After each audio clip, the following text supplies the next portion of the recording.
Good morning, ladies and gentlemen, and welcome to Prime Flash with me, Dolly Ngonde, for presentation. We begin with this press release. The resumption date of the 2021-2022 school year has been maintained for September 2021. The information is contained in an order jointly signed by the Minister of Basic and Secondary Education, Laurent Saijitundingwa, and Paulina Lovalionga, respectively. This was yesterday, August 25th, 2021. The ministerial circulation also notes that distant and physical learning will be accepted. In that effect, distant learning will be done through the radio, television, and via the internet. In the same light, the registration date for the competitive entrance examination into the Higher Technical Teachers Training College, Kumba, has been extended to the September 9th, 2021 date. The exams for both cycles will be written in 6 centers across the country and will take place on September 11, 2021. Meanwhile, the newly constructed National Center for the Production of Passports in Yaoundé has been inaugurated. This was yesterday, Wednesday, August 25th, 2021, by the Minister of State, Secretary General at the Presidency of the Republic, Ferdinand Ngonde, on behalf of the Head of State. Ferdinand Ngonde unveiled the stele and cut the inaugural ribbon, making the official opening for the National Center for the Production of Passports to the general public.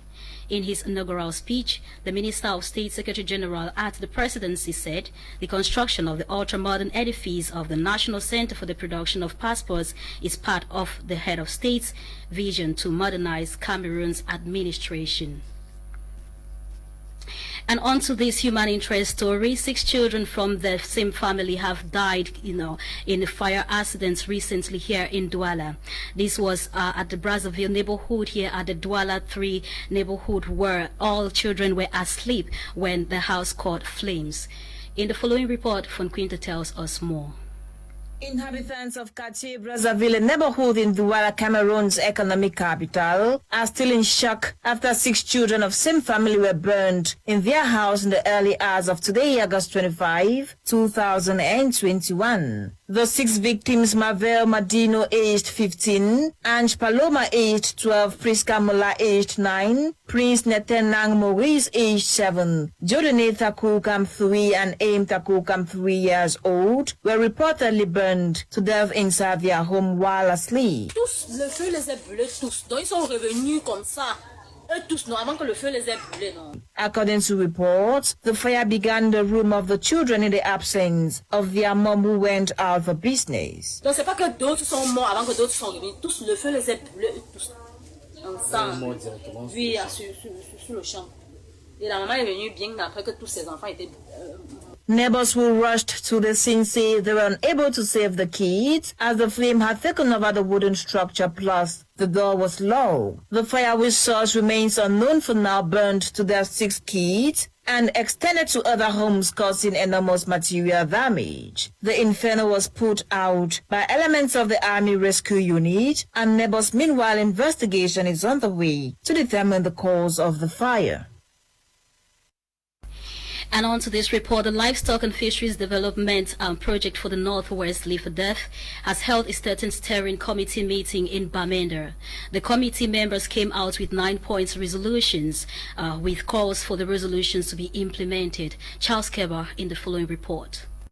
The Livestock and Fisheries Development Project for the Northwest, LIFDEF's 13th Steering Committee meeting held over the weekend, August 21st, 2021 in Bamenda. LIFDEF with the overall objective to contribute, increase real income and reduce poverty. The 13th Steering Committee meeting, chaired by its Vice President, His Excellency Lele Lafrique Aldof, sitting in for the President of the Steering Committee of LIFDEF, Dr. Tiaga, Minister of Livestock, Fisheries and Animal Industries, meeting within a crucial context marked by the COVID-19 pandemic. Committee members examined the 2020 audit report and progress of projects. Despite the difficulties of the time, COVID-19 and general project erosion, the project has been successfully conducted in various activities by the project management unit and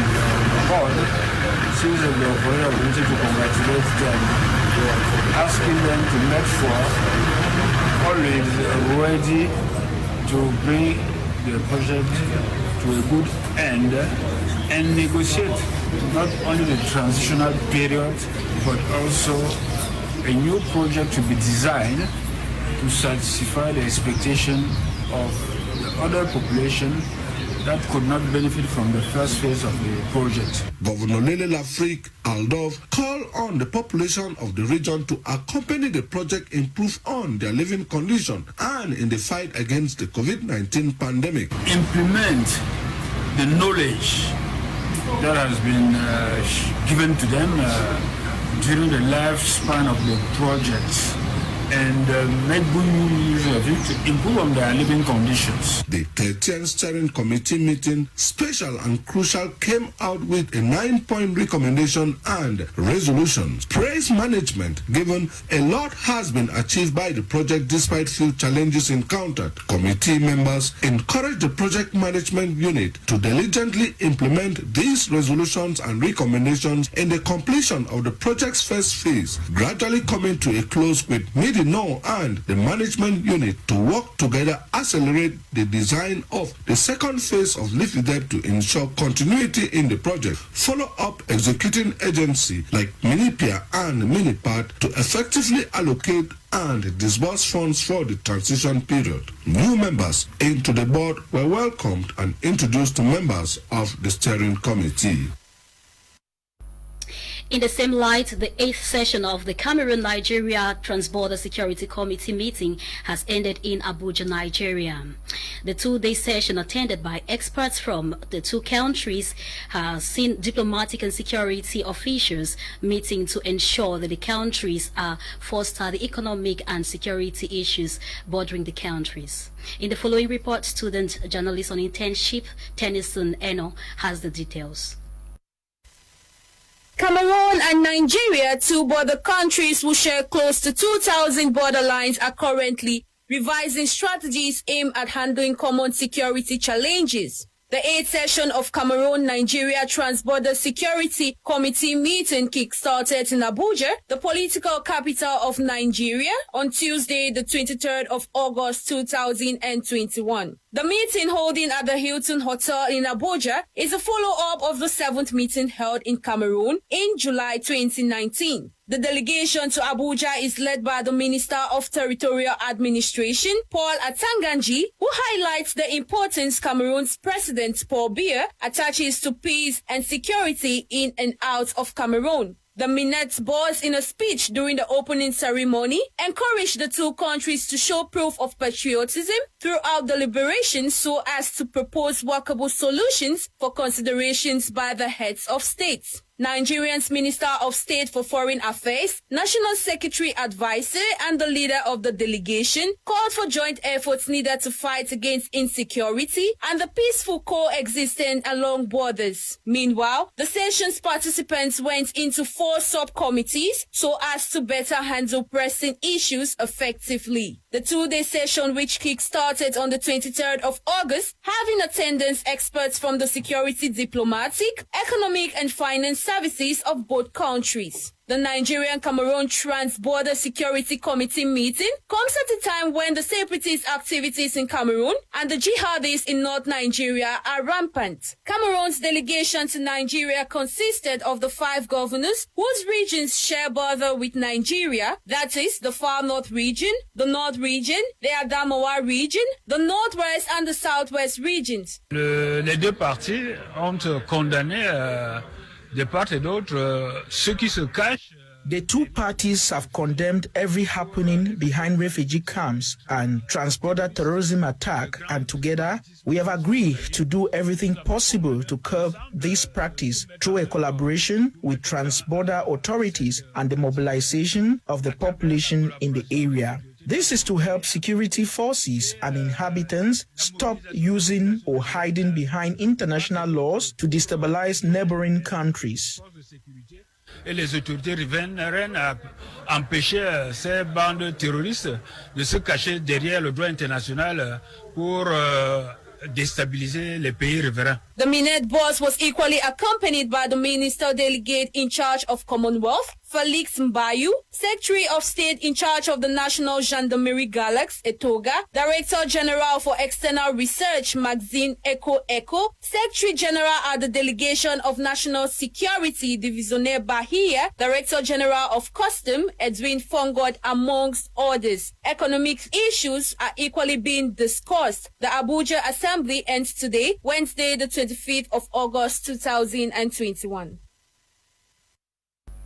We now take you to the southwest region, where unknown gunmen have burnt down a part of the government primary school Ewane Limbe in the southwest region of the country. And the gunmen, stormed the school early this morning and set classrooms as early yesterday morning and set classrooms ablaze. Bikongo Wadi tells us more in the following report.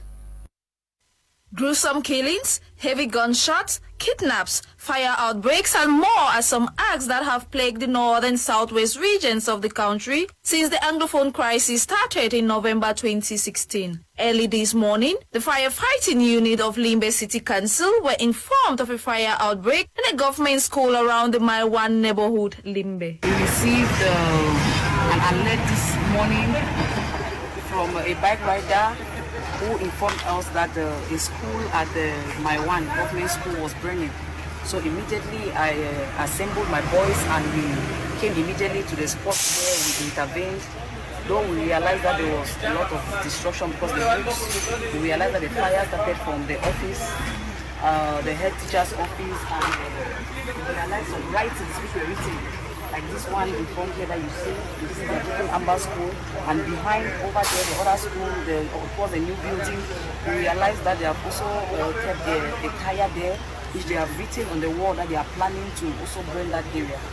So we thank God that we arrived here on time and we intervened, so the fire could not really cause more than it has done now. Arriving the site after 5 a.m. this day, the firefighters succeeded in rescuing just a classroom and desks that were in it from being consumed by the fire incident. They found no electrical fault that may have triggered or caused this incident. This is the head office, the head teacher's office. You can see all the documents burnt, destroyed, the zinc, everything. This is what happened. Okay. So we do not see any electrical fault here that would have caused the fire. According to eyewitness, this act was carried out by separatist fighters, and the prompt arrival of the firefighters on scene reduced intended damage. When we got here and the first building was on fire, we struggled and put it off. And we believe that because we came on time, that's why they did not set the second building ablaze, because this tire was already placed there for that purpose. They left the sign. If you look in front of the classes, they've written the Amber School, they've drawn their flags, so they want us to know that they are those who came. It should be recorded that this fire incident adds to the list of educational institutions in the two English-speaking regions of the country that have been multiple times victim to such acts, especially during peak periods of the academic year. Some of these schools include Cas Bambili, Kims Limbe, PSS Nkwen, Mother Teresa International School Kumba, Kulu Memorial College Limbe, and many more. Noting that education is key to success, government is besieged to reinforce security measures in educational milieu in this region for the security, safety of all staff, students, people, and giving a sense of calmness and assurance for parents and guardians. And in sports, the Indomitable Lions have lost their first games in the ongoing AfroBasket to South Sudan. The game was lost by forfeit of 0-0 against 20 after 4 players and staff members tested positive for the COVID-19. Added to that, the boys of Lazare Adino were also accused of not respecting barrier measures. Nonetheless, sources close to the Cameroon Basketball Federation have it that the team traveled a week ago from Turkey, where they had been in camp with no positive case. However, upon arriving in Rwanda, the positive cases were detected after they underwent another test. Still in sports, Liverpool's defender Joel Matip has turned down an invitation to resume his international career with Cameroon, as revealed by the Indomitable Lions coach Tony Consecao. The coach added that he had extended an invitation to call on the active Cameroonian player who had previously declared themselves unavailable for selection when he took over as the new team boss. And out of the country, the ex-Chadian president Hissène Habré is due to be buried today, Thursday, August 25, 2021. The former president died on Tuesday from COVID-19 complications while serving a life sentence in Senegal for crimes against humanity. His family said on Wednesday that he will be buried in the Muslim cemetery of Yoff in the Senegalese capital, Dakar. Habré was found guilty in 2016 of crimes committed while he was president from 1982 to 1990.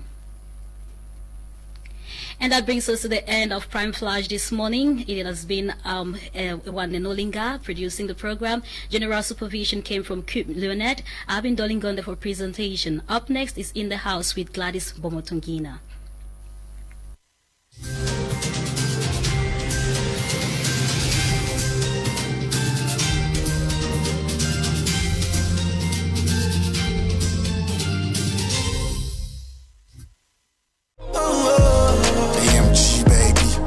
African